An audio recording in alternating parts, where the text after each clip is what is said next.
Throughout cinematic history, vampires and werewolves have frequently crossed paths on the silver screen in a battle for dominance. Today, we've handpicked a werewolf and vampire film, pitting them against each other in an epic double feature showdown. Join us as we delve into these mesmerizing creature features to determine which genre reigns supreme. Welcome to this episode of Cursed Beings.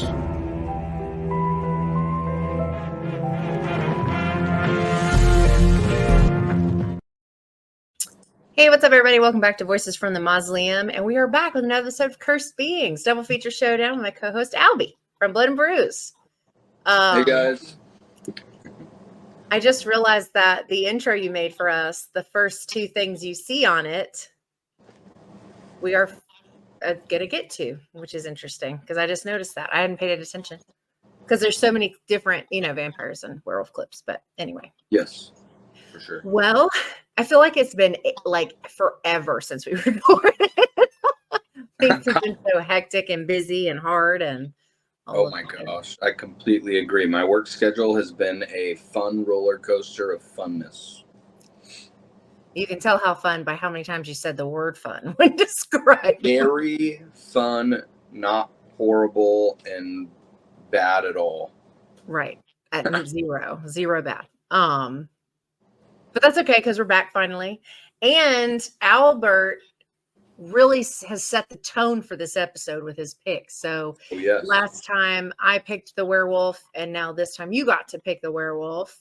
Oh, and if you're not familiar, this is Cursed Beings. We talk about vampire werewolf movies. We pick each week. One of us will pick, or however long. It's been every other week, I guess. But either way, every episode, one of us will pick a werewolf movie. The other person will pick a vampire movie, and they go head to head to see which one is superior.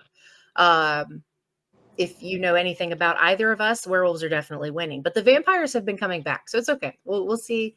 We'll see how it goes as the show continues. This one's tough. This one I think is really tough because it's like neck and neck for me. I honestly haven't even decided which one of these films I like more. I don't know if I'm going to be able to decide, but I'll do my best. It's not easy. It's not easy. It's not.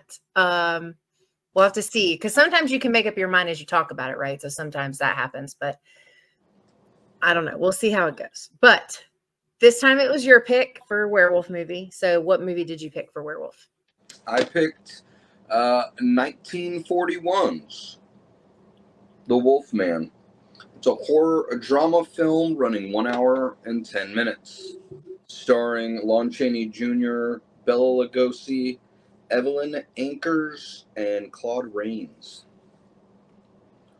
And yeah, so I have both movies. I love the covers, or that cover. Right? So but pretty. Then also, I don't own physicals of these. I have the Wolfman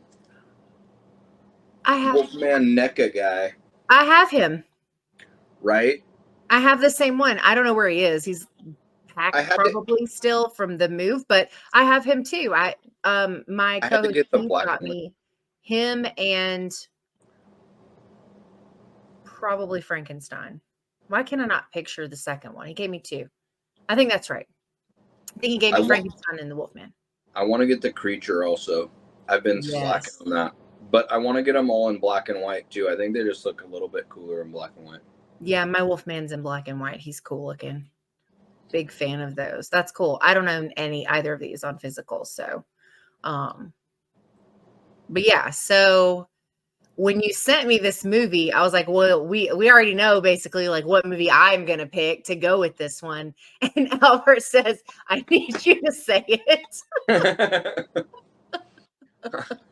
I need to hear it.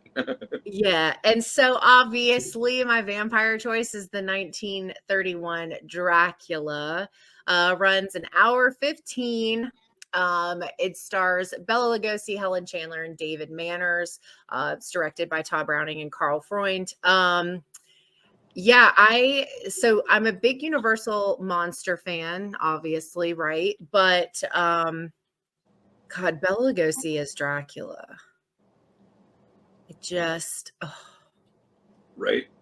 so good. So I love these movies, so I'm always excited to get an opportunity to talk about them.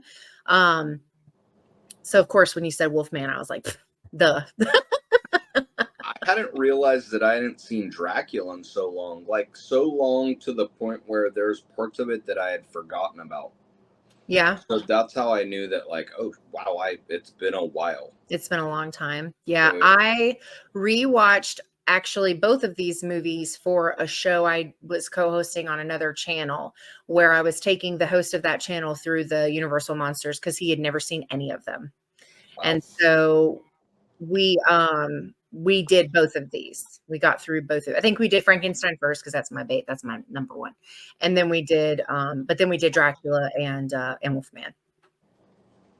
Did you end up doing The Invisible Man? No, so I'm very different in my content approach. I don't care if shows don't do well. If I like them, I'm going to keep doing them. But there wasn't a lot of interest in the Universal Monsters. And so Okay. he revamped the show, and now we just do movie reviews for like newer stuff instead of the older stuff. So we did not get to The Invisible Man. Oh, I see what you're saying. Okay. Yeah. I So was we like, didn't okay. yeah, we didn't get to that one. I haven't seen God, I probably haven't seen that one since I was a teenager. It's not one of my favorites. So I haven't seen it in a really long time. I can picture certain scenes, but not super clearly. One of So the reasons I mentioned it was because Claude Rains plays the Invisible Man, and right, he's also in the Wolfman. He in the plays Wolf. the dad of Larry Talbot. Yep. Yeah. So yeah, I haven't seen that one in forever. No, I guess it was somebody different. Was it somebody different? No, because it was Bela Lugosi. And did you ever see the oh no, what are the two comedians? Somebody and Somebody Meet Frankenstein. I'm drawing a total blank on their names. Oh my I gosh. know what you're talking about, but for some reason I'm drawing a blank as well. It's the comedian, the like old comedian guys. Yes. What is it? It's like, what is it called? Abbott and Costello. Yes. Abbott and Costello meet Frankenstein. They meet Universal Monsters in general. They meet a bunch of different ones. And so I don't think that I'm pretty sure and so I know Bela Lugosi was in those, but I don't know if the original cast. Lon Chaney was in those. I don't know if Boris played Frankenstein in that one or not. I feel like he probably did not. But anyway, I digress. But yeah, love these movies. Huge Universal Monsters fan. So Okay. So for those who don't know the plot of The Wolfman, upon his return to his father's estate, aristocrat Larry Talbot meets a beautiful woman, attends a mystical carnival, and uncovers a horrifying curse. Yeah. And yeah. Yeah. Mine is about the same length. Transylvanian vampire Count Dracula bends a naive real estate agent to his will, then takes up residence at a London estate when he sleeps in his coffin by day and searches for potential victims by night. And so this is our little thing that we use to go down as we're talking about the movies, if you're not familiar. Albert is so good at stuff like this, so he made us a little thing for us to use for as we're going through the movies, just some talking points. So all right, I'm ready whenever you are. Let's do it. I'm So did you think that Larry Talbot, the character of Larry Talbot, was a little bit of a creeper on Gwen in the Wolfman film? Yeah. Because that was one of the weird things that kind of stood out in the beginning of the film to me. It was like, when he's looking. Like, what are you doing, dude? What are you doing? I mean, but to the point where he like went all the way down there and stuff, and then like kind of started stalking her. The necklace thing, I think, is probably the creepiest, right? Is it a necklace when he's like, and right. She's just like, how do you know about that? Or whatever it is that she says. And it's like, yeah, you're being weird, dude. And then it's true. But I guess it I never thought about it in a different way, as like he kind of is hunting her down as like a wolf would its prey. And so if you think about it in those terms, and how he was like, he brought all this upon himself, and how it is in like this Yeah, tragic, you know what I mean? I So the think so. way that Yeah. it kind of plays out and unfolds, it kind of starts to, like, the more I thought about it, the more I was like, oh shit, maybe that's why. Yeah, I hadn't really thought about that. I still think he's probably a lot less creepy than Spader, right? From Wolf. He's not as bad as him. He's Yeah, worse. that guy really, yeah, that's really Yeah. fun. But you're right. And it's funny because I grew up watching these. Like I was pretty young the first time I ever saw them. And whenever I would think about specifically Wolfman, I never really thought about that. But I do remember going back to revisit it to talk about it not that long ago, being kind of like, I remember thinking he was like this like altruistic, like wonderful character. And I'm like, why is this so uncomfortable? Why is he being creepy? Yeah, Why is like, he being weird? I uh-huh. don't know. I don't know. But yeah, I agree. It's a weird setup. I think the setup in the remake is better for that part. So Agreed. All right. So, were there any parts in the Wolfman that kind of gave you a little bit of like a creepy scare factor? um, so probably not scary, right? I struggle to find any of these scary, but I think the moments that are kind of have like a I guess an air to them is like the transform the way that they do, and I know we'll dive into this a little bit later, but the way that they do the on and off camera for the changes for his like for you know what I mean, like when his face and stuff changes, and his I think those are unsettling because you keep waiting on the moment for it to be over, and it just kind of they're very slow moving, and so they take a while to get, and you're just kind of like, oh god, like it's kind of like that kind of feeling. Yeah. um and then, I think that he did a great job playing both parts of this. I think he did a good job being, you know, Lawrence, and I think he did a good job being the Wolfman, because I think it's kind of like a Batman and a Bruce Wayne kind of thing, where it's like two different sides of the same coin. And so it was like, for in that regard, I think like he plays a very creepy kind of wolf, but it's not necessarily the same as I would feel for like a monster wolf that I thought was gonna like I think if I saw I think if I saw this version of a werewolf in the woods, I would be like, go away. You know what I mean? So I think in Yeah. that regard, but I think there is an unease to the circumstance when you see him moving and the way he carried himself, I think. But as far as like super scary, like no, he's very unintimidating, I would say, um, in this type of style for a Wolfman character. Okay. For me, it's always hard because I feel like when we go back in time to these older films, Sure. I have to kind of look at it through a different lens, and I have to try to put myself in a different space, right? Because That's fair. you're going back in time, Yeah. and it's not as easy to, for me, because I'm like, I'm always trying to break these films down because we're always reviewing them and stuff. Hmm. So going back, it's like I'm trying to look at it through that lens of like, this is what they had back then. This is what, you know what I mean. So Yeah. one of the scenes that were the standout was the foggy graveyard scene where the gravedigger's out there, Yeah. That's pretty and good. then there's, right, the fog, the Yeah. cemetery, just the whole look of it, and him like creeping up on the guy before he attacks him. I thought that was probably the creepiest, coolest scene, Yeah. or one of them. Yeah, because I think that that can be like chalked up to the way they built up the atmosphere and the setting Yeah, versus or the set piece rather versus like being because like some types of werewolves, it doesn't really matter the set piece, they're scary, whereas this definitely relies on that. And I yeah. think like you have to have that kind of setup like what you're talking about in the graveyard where it's like, yeah, this is unsettling. This is creepy. So yeah, no, I agree with that. Would you say you had a favorite scene from this film? My favorite scene.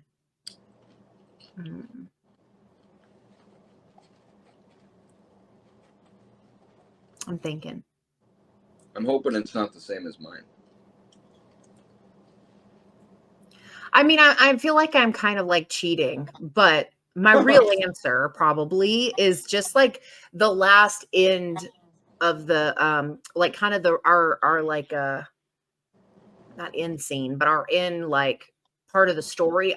Okay, so the thing is like other than him being creepy, I genuinely care about Lawrence as a character. Like I feel bad for him in a lot of ways, and I think that that carries into when we get towards the ending and kind of knowing like, you know, he's got to die and there's all these things that come with that. Like it's very upsetting because there is a small part of me, albeit a toxic part apparently, but where you want him and Gwen to end up fine. Like you want them to be, and I honestly feel the same way about the remake. I'm like, just end up together. Everything is fine. It's not though, right? Because he's a werewolf. So it's like they can't. But that whole thing is like it just kind of all the feelings come full circle for me when those last little moments. But also, she's about to go get married to some other guy. Yeah, but he sucks, Albert.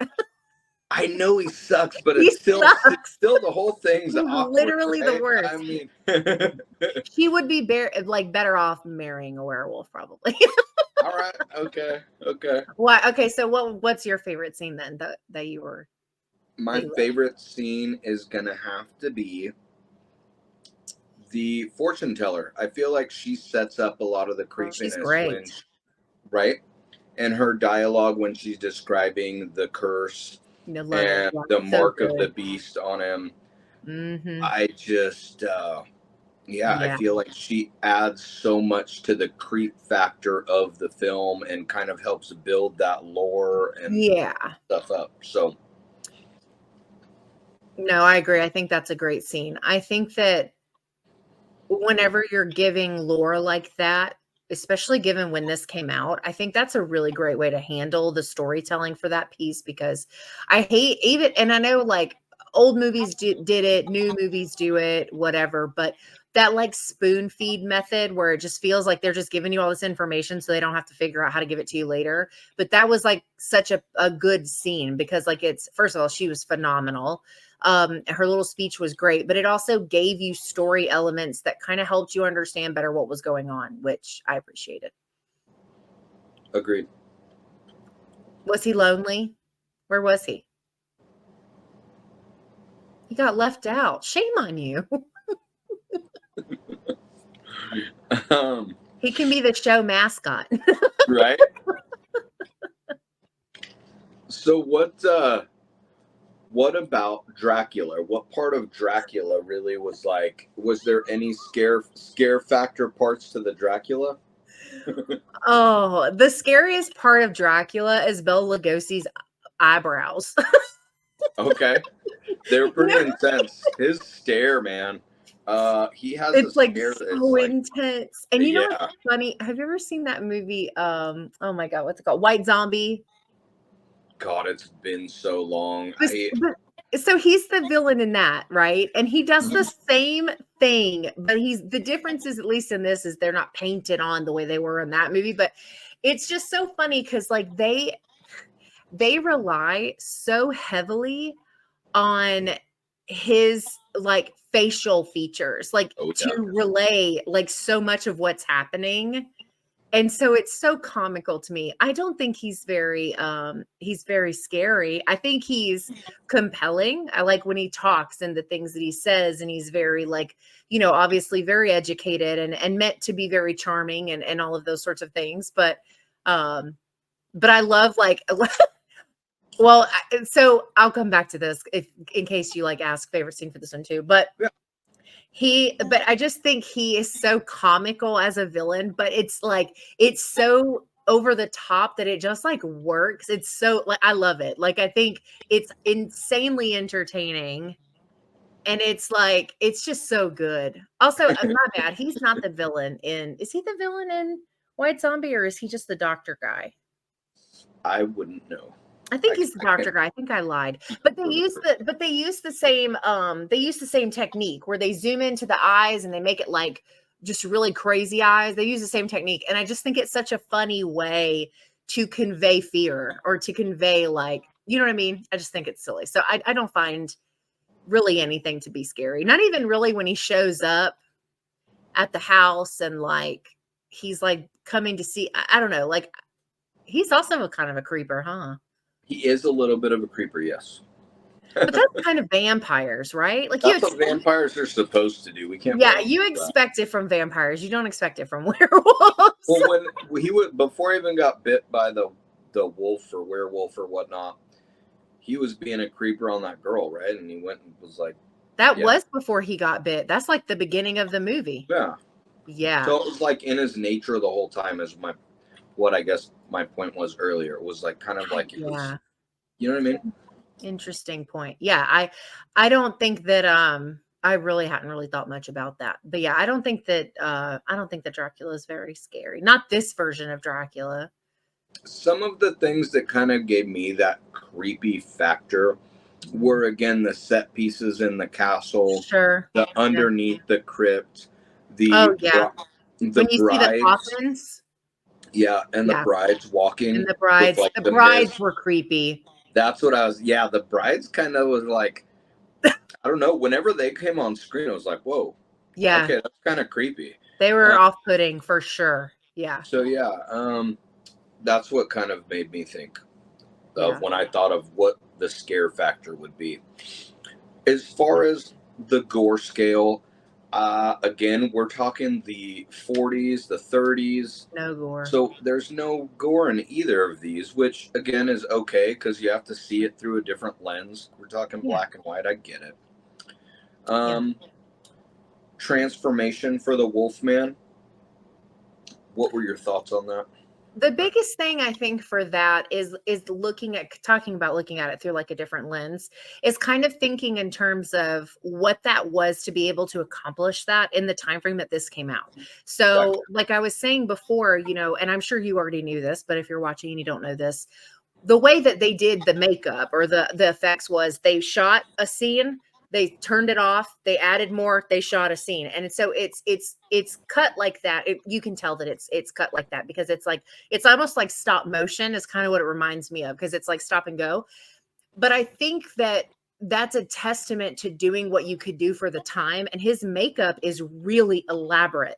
Like it's not, I mean, and when you get those glimpses of it, you're just seeing a fraction of the time that went into it. You're not seeing how long it took them every single time they had to do that. And that's not just his face. The face is what we get, you know, the close-ups of, but that's the other parts of him too, like his hands and stuff. So it's very basic. You know, I don't think you can compare this to like and this is always the standard, right? I don't think you can compare this to to An American Werewolf in London or any of the more modern things from a practical standpoint, because there's no point even comparing it to anything that's CGI because that's before its time. But I think when you think about what it kind of set a precedent for, this is where we see time going into practical effects and what it took for an actor to sit still and let this happen and still be in character and still be excited to do the scene, or not excited, I guess, but you know, like a lot went into it. And I think that makes it stronger than, you know, if it was something, you know, overly simplistic, like a Halloween, like a $5 Halloween mask or something, you know what I mean? Like, so I think in that regards, it deserves to be respected because it was a lot of work to make him look the way that he did. And the amount of time that went into just those scenes is immense. It's almost like it's so much more of their film time compared to, you know, or so much more of their behind the scenes time versus what they filmed. And it's just a lot. And so I think in that regard, I think it's really, really great to see them doing something like that. And I think the effects worked because he definitely looks like a wolf and he definitely looks weird, which I think was, you know, so I think, yeah. What do you think of it? No, same thing. I basically would probably repeat what you said. Is for the time and knowing what they had to work with. And I think that's what's so frustrating these days is because anything after the 80s Now Yeah. you have that expectation set from American Werewolf in London, The Howling. You have these things that are created, right? Even Fright Night with its werewolf trend, it's like the Yeah, wolf it's to so human. yeah, So yeah. to me, that's the standard. We're at what? We're 2024, and to me, it makes no sense. You have the blueprint. Yeah. We haven't gone past. We haven't surpassed those. We've, if anything, we've gone backwards. So why can't we still have that creativity happening in films for werewolf movies specifically? And that's what's bothersome. Yeah. And I don't know if it's like I would be curious to know the reason, because sometimes I'll be honest with you, it feels like laziness. Like, I'm not Yeah. saying that I could create these CGI scenes. I'm not saying that it doesn't take skill to do Yeah, that. for sure. But I feel like it takes a different level of commitment and time and energy and talent to do the practical. You have to put your thinking cap on. You have to be able to do and pull off things. And that's a lot of work. And it feels like it's easier, right, to just use CGI. Yeah, I'm wondering how much it would cost money wise too, though. But also, you're thinking if people are getting okayed for $1 million, several $1 billion movies, right? And they're going to remake The Wolfman. Like, Yeah, Ryan Gosling is doing it. I'm trying not to be excited about it because I don't want to be let down. I am excited, but it's like I'm trying not to get my hopes up because I'm like, oh God, It could go either way, right? You don't know if it's going to be, and because they're not really talking a lot about it either. So then you're like, I need you to give me something. Like, I need to know. It makes it seem like it's going to be come out of left field as some low budget piece that they're not really taking all that seriously. They took 3 months to film, and yeah. Exactly. Just to grab a quick buck. Oh God, I will be so upset. I really hope that's not the case. Well, Dracula didn't really have any transformation scenes. I mean, I guess he did kind of poof. Did he poof into a bat? Yeah. I mean, that's, oh, the little bat on the string. That's right? so cute. The little rubber bat. It's like they did so good though. You can barely see the string. And that brings us to practical effects. Like, that's what I had down is like the bats were just like, you could tell that they were like just hanging on the a string. dangle kind. Yeah, and it kind of took me out a little bit, but it also was kind of cool though to see that from that long ago, right? Because we're talking the 1930s. I mean, yeah, 1931. Yeah. Wow, that's a long time ago. So I don't know. It was kind of cool. Yeah. In a cheesy type of like fun kid way. Because I feel like the practical effects weren't all that great in the Wolfman either. I mean, we're talking about the transformation being decent, but the wolf that attacked him originally, that was supposed to be Bela Lugosi's character, Bella. I like how they went and just named him Bella. Yeah. But that wasn't even a wolf. It was a German Shepherd. Supposedly, it was Lon Chaney's German Shepherd, if I'm not mistaken. So, and I think they might have added some type of dye or something to the dog's fur, darker color. But maybe. Yeah. I mean, the thing is too, right, is that a lot of these, so like specifically with Dracula, it's very dialogue heavy. It's very conversationally driven. yes. And then the whole thing with the Wolfman is he's very like, it's a drama. I think you said that, right? It's a drama. So they relied on those things to carry the most of the weight for the movie. So the monster stuff really just isn't happening constantly all the time. It's very subtle. It's here and there because they're relying on those other things. Like Dracula just waltzes into places and has conversations with people like 80% of this movie, and they're just talking to him like they don't know who he is and what he is, but they do. But they're just chit-chatting. And that's interesting to me. But I think that they're relying on other elements besides the monster pieces to take up most of the screen time. And so I think that's why, you know, and I mean, honestly, to have the fish and pole bats or whatever, I think it's probably for the best, because I think these work the way they do because they are stories about people. I think that makes them easier to enjoy, even in a 2024 lens, you know? Yes. So, yeah, I mean, it's old. This is before like anything. Like they didn't have anything back then. But they're helping build the lore behind the vampires and the werewolves, these films. Yeah. Because before that, I don't think that there was the whole silver thing attached to werewolves and the whole being bitten from werewolves. Yeah. And yeah. So I know Dracula came from a book, right? Prior to Bram this, Stoker. but they very over the top. What is it? Made it a romance thing instead of more of like him being a monster thing. Yeah, well, so this isn't as bad as the other one, the oh my God, the Gary Oldman one. It's not as romantic and over the top as that, but I think they still sort of watered down. I mean, because I think this is my take on the book, right? I think that Dracula as a character is very scary.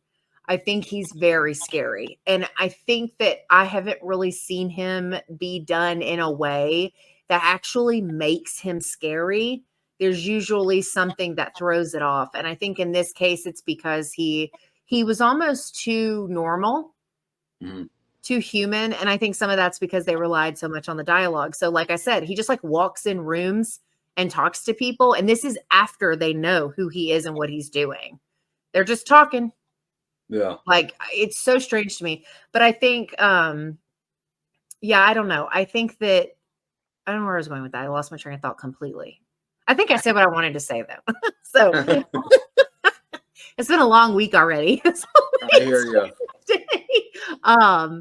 So since we're talking about the characters, then acting wise, if you had to pit Lon Chaney Jr.'s acting against Bela Lugosi's acting, which one would you?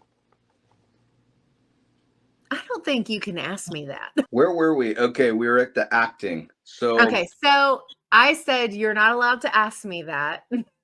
And then I said, yes, I am, or something. And then all the lights went off in my place. Because the universe disagrees with you, Albert. I'm starting to believe that now. I guess I can't ask that question. The universe was like, the nerve. Point taken. That's such a hard question. Okay, I'm gonna answer because that's my responsibility as your co-host. Let me think. So, okay. I think given these roles, not their careers, just focusing on Dracula versus Wolfman, I think that Lon Chaney's performance. It looks cool though. I don't know. I kind of like the way the lighting looks. It's very on theme, like right. I think, yeah, I don't know. I guess they made Dracula kind of silly in the movie. And so I think that Bela probably did the best that he could, right? With the role that he was given. I think he plays into those things very well. But I think that Lon Chaney gives us a very well-rounded like character, because like I was saying before, he has to play the wolf and the human. And I think he did a great job for both. So if I have to put them against each other, now, if my power goes out after I say that, we know. It's not good to talk about this subject. The monster gods have spoken. So I think of the two for these specific roles, I think Lon Chaney is probably the stronger actor. All right. Okay. Do you feel the same way? I'm kind of leaning towards Bela Lugosi's character. No, you're not.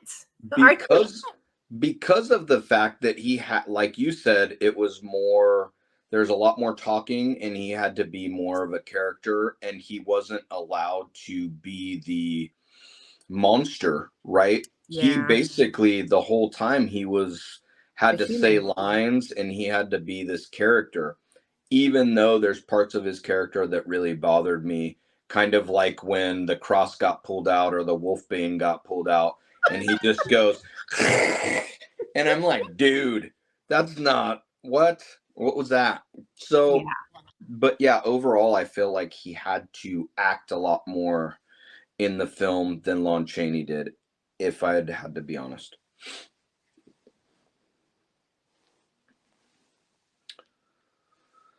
That's just my. Your light stayed on, so you must be right. You're in punishment. I know, right? Like, I keep waiting for the power to click back on eventually when we're done talking about these two. All right. What about the storyline of the Wolfman? Oh, Loved it. yeah. I mean, I and I will say this, there's been a lot of werewolf movies since then that have kind of taken some notes from this, and it Oh yeah. hasn't really been done as well. Like Eight for Silver took a lot from Wolfman. And then obviously the remake is the remake, right? So, but I think there's some other examples where they take it and it works or it doesn't work, but either way, it doesn't work as well as this original story, because I really like this concept of him coming back, and the weird stuff with the family, and then like the girl, and then the bad stuff happening, and the gypsy camp, and I just really I like the setup for this. I think it feels moderately realistic. I don't think it's not oversimplified, but it's not overly complicated. Like that happens a lot with these kind of movies where they try to explain everything, so then it just sounds stupid, or they don't explain anything, so then it just makes it dumb. I like this story a lot. I think it's full of a lot of emotion, because when I think of Lawrence Talbot, I think of someone who is broken, who's horribly just. Now, I do think that you get a better version of that in the remake because it's very stretched out and it's very different, but storyline wise, I really like the story. I think it's one of the reasons the less wolfy parts work so well, because you're invested in kind of what's going on and who's a part of it. Agreed. All right. Well, I really liked the Wolfman story because I Yeah. felt like it was just a simple, tragic story, and it wasn't too like convoluted or complicated to No, understand. not It's at all. just super basic, Yeah. super just like this guy gets bit, he ends up being a werewolf, la la la. If you don't read into it too much, just right off the bat, face value, it's just a Yeah. simple, straight across story. And Mm-hmm. I love it. I feel like it could be retold really well in many different ways, and it has been, Yeah. So, okay, moving on to Dracula, the storyline. How did you feel about that? I kind of feel, I think, similarly about the storyline that I feel about the Dracula character in this, compared to the book, at least, is what I'm going to compare it to. I think the story is a little watered down. I think this is maybe an example. I mean, I think the simplicity kind of works because of the kind of cartoon version of Dracula that we're given, but I think overall it's maybe too simple. Yeah. It's like this one was too simple, and then the Gary Oldman one was like way out in fucking left field somewhere. Like there's like, I need something like somewhere in the middle. You know what I mean? Yeah. But no, I think it's fine. I think it works for the setup. I think it's fine as far as like the flow of it is fine. I think it's like logically, I'm good with the plot points. But it's really simple. Yeah. And it doesn't really give a lot of the depth to the character of Dracula that I know exist, and that kind of sucks a little bit. But yeah, I don't know. No, I agree. But also touching back on what you said about they know that he's Dracula, they know what he's capable of, what he's doing, and Yeah. yet they're still having conversations with him and stuff like he's just another person in the room. And it just becomes kind of odd. And even up till the ending, Yeah. spoilers, they they kind of like are hinting or letting you know what they're doing and what he's gonna do, Oh but yeah. then they don't even show it. They just cut away, and then Oh they're yeah. walking up the stairs, and it's over, and you're kind of like, that was very anticlimactic of an ending for me, because I kind of wanted to at least show us a shadow of him hitting the thing into the body, right? Or Yeah, show, it's yeah. The right? build up to taking on Dracula, and then you're like, roll credits. Yeah. Exactly. It's just kind of over. Like, Yeah, that's a good point. so anyways, that was kind of a letdown. So Yeah, I can see that.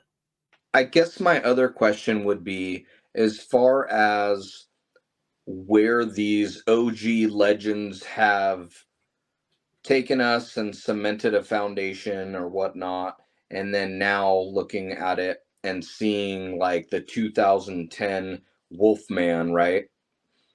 Yeah. Okay, so you really love what they did with that. Yes.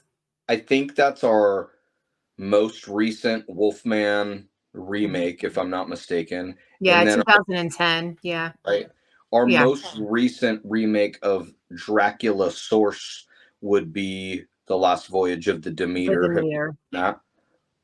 Yep. And thoughts on that? Oh no, I haven't seen that. I have not seen the Demeter. You haven't seen it. Okay, so No, what? I think because I know I'm probably not gonna like it. I should just watch it though, right? I need to just suck it up and watch it. Don't Well, listen to what other people say and just go watch it. you were asking for a vampire movie that was a monster movie. He's It a is a big it is a yeah. monster movie, and he's not really. They might show him in human form like once, but I don't think they do. I think he's a monster the entire film. I don't think you get a human version of Dracula in this film. So for me, I would suggest seeing it, since you're saying like you've gotten these romanticized versions of Dracula, which are kind of like a letdown. Yeah. Definitely try checking out Last Voyage of the I'll Demeter. watch it. I need to. I Yeah, think I just let the internet kind of sway me on it because I was excited about the opportunity to see Dracula and kind of a new whatever because there really just isn't that many great ones, right? And so I was excited about it, but then a lot of people just like shit on it. And I was like, well, I yeah. guess not. So There, yeah, I get that. I mean, it isn't as in your face and actiony as you would have kind of thought it would have been, but based on the trailer. yeah, but there's something about it that I actually really appreciated because of that too. It doesn't just like slam it in your face. You like got to work for it. There's some character building in there. Okay. It's I don't Oh, think it's a horrible film at all. So, yeah. okay. I'll have to yeah, I'll have to just give it a watch and ignore all the other stuff and watch it. Um yeah. So, have you heard of anything coming in the future as far as Dracula is concerned? I have not. I mean, Real Dracula, no. Copyrighted, safe, knockoff Dracula from the black and white silent days. They're obviously Nosferatu, but yeah, I'm excited um, about that a I lot. am too. Nosferatu is Dracula. They just changed it because they didn't want to get in trouble for using it because if it being already written, they wanted it to be something different, so they added a couple things and they changed the count's name and stuff like that. You got an itch? You can use it as a back scratcher. No, um, I'm super excited for that. The trailer looks awesome. The darkness, the gothic, just it's everything. It looks like it's going to take you back in time. I mean, yeah.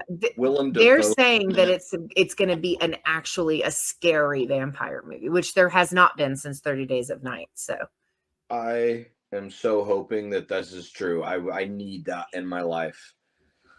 I mean, and that's coming this year, correct? When are we getting that dropped? I forget now. Because it's towards the end of the year, we're getting some good ones. I mean, we're it's getting about to be Terrifier. overwhelming. Yeah, right? It comes out. Oh, that is hilarious. It comes out on Christmas. We're getting Terrifier 3. We're getting Nosferatu. We're getting Romulus. Oh God, I actually am excited. I usually don't like sci-fi space movies. Not even Yeah, sci-fi horror? no, I don't know Oh, I what it love is. sci-fi horror. I think one of the ones that I really liked and respected because it had a lot of body horror in it would have to be The Fly with Jeff Goldblum. It What was about just Event Horizon? it was just so gross and weird. Oh, There's something about it that's just I don't know. I don't know what it is. It just that it's surprises me, given that creature features is like a yeah. puddle jump from I like I combining like it with I like the Alien movies, but me too. like Event Horizon never like really hit my radar. And What about The Thing? the thing I liked it. I did like it. It just wasn't my thing. So yeah, I don't know. It's just it's weird. Romulus. What's the other one? Oh, well, this is kind of like horror adjacent, but it's really emo and probably less. But The Crow. I want to like this, but since I was such a fan of the original and I had the Yeah, me original too. I graphic still have my novel, VHS. right? I mean, I was just that movie was everything when it came out. I remember trying to see it in the theater multiple It was times. like everybody's personality too. Like everybody just became like this like emo. Okay, so here's the thing. This is my prediction for myself. My prediction for myself is that it's going to be one of my favorite movies this year.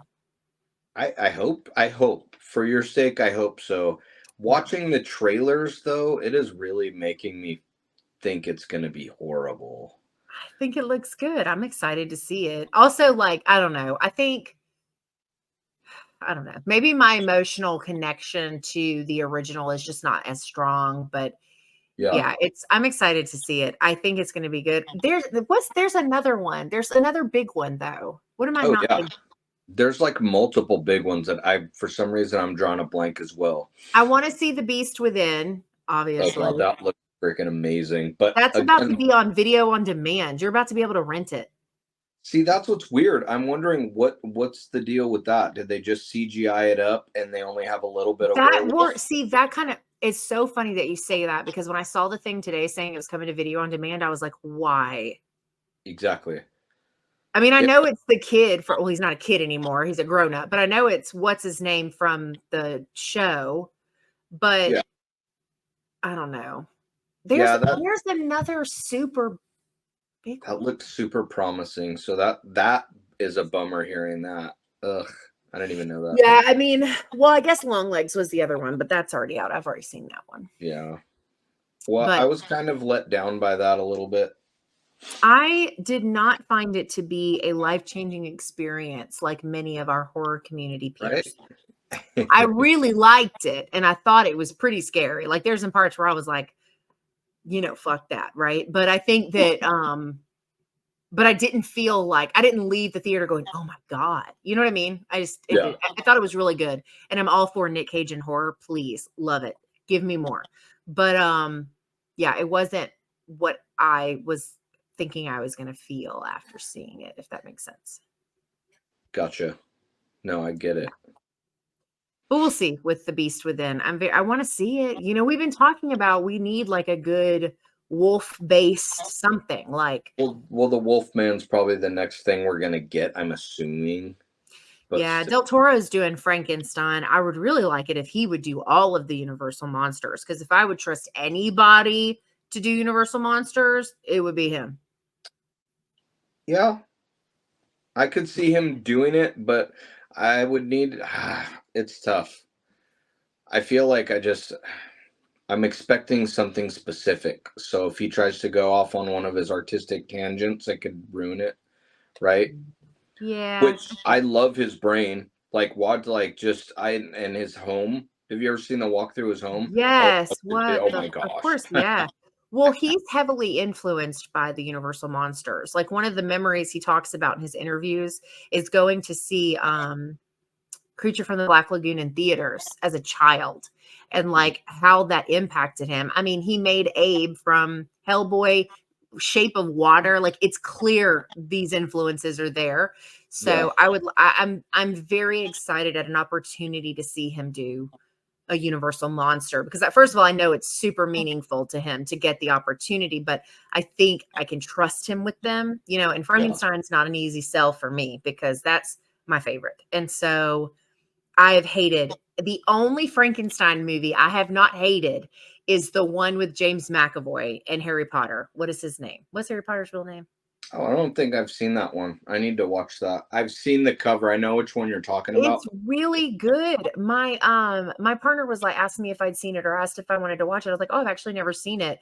I was surprised how much it's more doctor focused. It's not as focused on the monster. You still get to see him later, but it's more focused, but it was really good. I liked it. But anyway, I like both those actors. Daniel Radcliffe, that's his name. I couldn't think of I was like, he'll always be Harry Potter. You say that, everybody knows what we're talking about. So, but yeah, right. so we'll see. So I think we got a little bit off topic, but it's okay. What one of these films out of the Wolfman and Dracula, if we had to put them up against each other, because that's what this is, which one are we going to be more likely to watch again? Which one do we think was better? Overall, which of these creature features did we like more? That face gave me no hint at all. No, I'm contemplating. Tough. It is tough, but I think what solidifies it for me was the Dracula ending and the lack of things happening in Dracula. I think, well, and I actually feel like for me, when we get down to these ones where we're like, for me, I think what really does help is rewatchability when I think about it, because I think that means, and I think rewatchability probably without a doubt goes to Wolfman, because Dracula, because of the ending, because it's so dialogue heavy, it's like once you've seen it, you're like, yeah, cool. Liked it, loved it. Bela Lugosi's amazing. He's an artisan, right? But Wolfman, like, I feel like has more rewatchability rather. And so I think for me, that's probably where my vote would go. I am going to go ahead and agree with you and say I also vote for the Wolfman. Okay. I had noticed that I watched this more, and after rewatching Dracula, I realized why I don't watch it as much as I would. Yeah. That's fair. Right? So it does make sense, yes. Yeah. So another one for the wolves. Oh yeah. Werewolves. All day. There was probably not a very high probability vampires were going to get many marks on this show anyway, but I mean, we haven't gotten to we got to one really, really good one, but we've got some super good ones we have not talked about yet. So it'll be curious to see kind of. Well, it depends. It depends how we play this too, because obviously if we play it like a game where you pick a movie and I'm trying to beat it, or vice versa, it could like, you know what I mean? So like that's you coming in with Interview with the Vampire. Well, that was like, dude, what is gonna go against Jack Nicholson's character in Wolf? And I was like, there's only one thing about around that time period too. Whatever. And it wouldn't match up. Whatever. I had to pull that card. I'm sorry. No, it was cool. It was I mean, yeah. No, it made sense for it to go against each other, but it definitely had me having regrets. I was like, damn, I should have picked a different movie. Well. Right. Well, you're next for the werewolf pick. Just so yeah. Hopefully you have some in mind. I have a list. I just got to look at it. All right. I think I have an idea, but we'll see. Well, cool. Well, wolves take it again. I think that the lights going out in my apartment kind of threw my whole brain off a little bit. and so we might have. I think this it's one fine. might have. This one might have went a little bit quicker than normal. That's okay. But No, we yeah. still got through all of our stuff. No, it's fine. Yeah. They're also older movies that are only a little over an hour a piece. It's not like there's a Right. ton of stuff to break down and talk about, right? So Exactly. It's a little bit more simplified for sure. it's, yeah, definitely simplified. Well, cool. Well, I think that's going to wrap up this episode of Cursed Beings. As always, Albert's links will be in the description, as well as our link for our merch. You can buy our logo on all kinds of things. I have a hoodie on. I have a shirt on. I didn't know where to go with that. Sorry.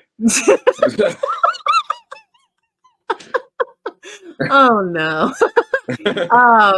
So a link to where you can get a shirt or a sticker or whatever is in the description for this episode as well. So yeah, that's gonna wrap up this episode of Cursed Beings. Thank you guys so much for hanging out with us. We hope you have a good rest of your week. Enjoy your weekend, and we will see you in the next one.